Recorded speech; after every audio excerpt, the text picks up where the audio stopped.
Hello， 歡迎嚟到頻道 Far From Home Kitchen。今日同大家分享我自己個創新菜鐵板糖醋魚柳，老少皆宜，亦都好啱外國人嘅口味嘅。好，首先攞2塊魚柳，我哋起咗魚刺去，用手指摸一摸睇邊度有魚刺，就咁搣咗出嚟就 OK 噶啦。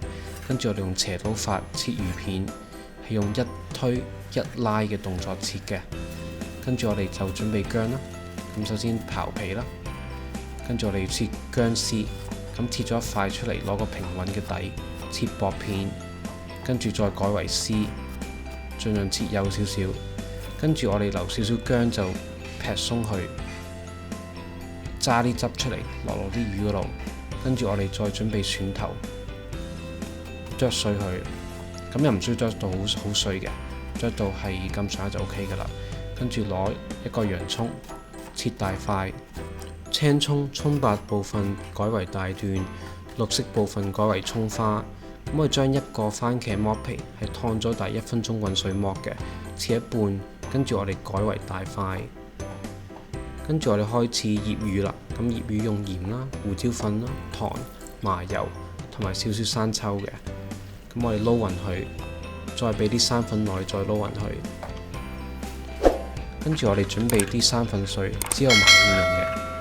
燒紅隻鑊，落啲油落去，開始煎魚。我哋一塊一塊魚咁樣落去，咁初就唔好亂喐佢，俾佢煎2分鐘左右。咁 check 個顏色，開始金黃啦，咁就可以開始反噶啦。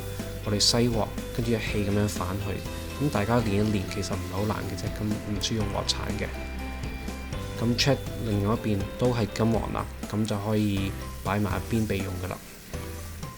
大家都用同一個煎魚嘅方法做其他菜式嘅，例如粟米斑塊。好，咁我再次燒紅隻鑊，咁喺旁邊呢，我同一時間燒紅隻鐵板。咁隻鑊呢，我就落啲料頭來爆香佢，除咗蒜頭之外，因為蒜頭就比較易燶啊，所以稍後先再落。咁而家開始落蒜頭啦，再兜2下，跟住灒啲酒落去，跟住我俾啲番茄醬落去啦，跟住炒香佢，炒2下。跟住再俾啲罐頭菠蘿同埋之前切開嘅番茄，跟住再俾滾水落去，遮蓋啲食材就 OK 噶啦。跟住我哋落啲糖啦、醋，糖同醋嘅比例大約3:2左右。跟住落啲辛巴辣醬、鹽，少少老抽較深個顏色，跟住再俾啲生粉水落去埋芡，咁埋到差唔多咁嘅樣就 OK 噶啦。跟住我哋上碟啦，將啲魚柳放落鐵板度，跟住再淋啲汁上去。你睇到喳喳淋，煙霧彌漫，好有氣勢嘅。咁佢哋有朋友嚟屋企食飯，大家睇落會好開心嘅。跟住再滲啲葱花上去啦，或者係抹個鏡頭，因為好多煙啊。咁多謝大家收睇，我哋下次再見，拜拜。